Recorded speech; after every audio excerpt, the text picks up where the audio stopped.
அண்ணா வணக்கம். வணக்கம் தம்பி. இப்போ கரூரில் நடந்த துயர சம்பவத்திற்கு டிவிக தலைவர் விஜய் அவர்களையும் செந்தில் பாலாஜி அவர்களையும் சிபிஐ விசாரணைக்காண்டி கூப்பிட்டுருந்தாங்க. அது விஜய் அவர்களை கூப்பிட வேண்டிய காரணம் என்ன இருக்கு? விஜய் அவர்கள் பேர்ல சிபிஐ குற்றம் சொல்லல. இல்ல குற்றம் சொல்லல, விசாரணைன்ற பேர்ல வளர்ச்சிருந்தாங்க. விசாரணை முடிஞ்சு வெளியே வந்தாச்சு. இப்ப நேற்று தினத்துல செந்தில் பாலாஜி அவர்களையும் விசாரணை வச்சிருந்தாங்க. தம்பி, முதல்ல சிபிஐ விசாரணை அதை பத்தி நம்ம பார்க்கணும்.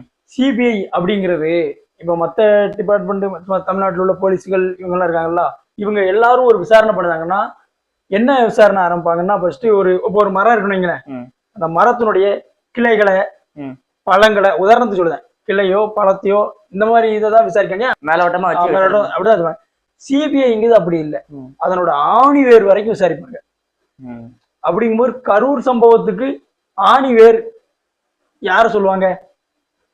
காரணம், கரூர் சம்பவத்துக்கு காரணம்ங்கிறத, கரூர் அந்த கூட்டம் கூடுதல் அத்தனை பேர் கூட்டினாங்கல்ல, 41 பேர் இறந்துட்டாங்க.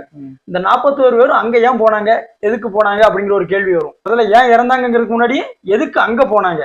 40 பேர் ஒரு இடத்துல கூடது காரணம் என்ன? தொடக்கம் முதல் முடிவு வரைக்கும் பார்ப்பாங்க. அதுல இது ஏன் இந்த சம்பவம், இந்த 41 பேர் எதுக்கு அங்க கூடுனாங்க அப்படின்னு பார்க்கணும்ல.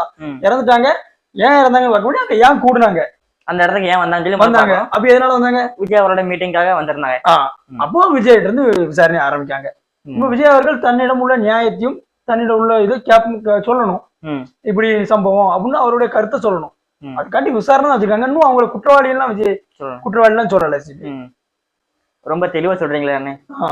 சொல்லணும்ல தம்பி.